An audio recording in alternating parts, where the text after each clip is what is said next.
sasa wajua wale waongozao watu kutenda haki. Nasikia fahari ninaponena na watu habari za Yesu.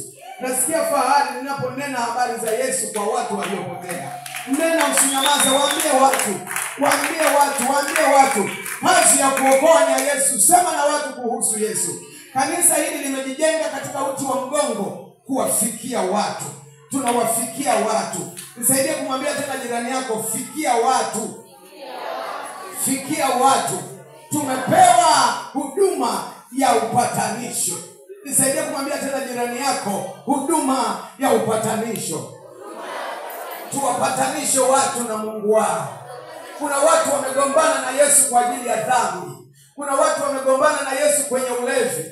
Kuna watu wamegombana na Yesu kwenye uzinzi. Kuna watu wamegombana na Yesu kwenye wizi. Wewe uko duniani kwa kusudi tu uwapatanishe watu na Yesu. Paulo anasema kwa sababu hiyo hatulegee. Ambia jirani yako usilegee.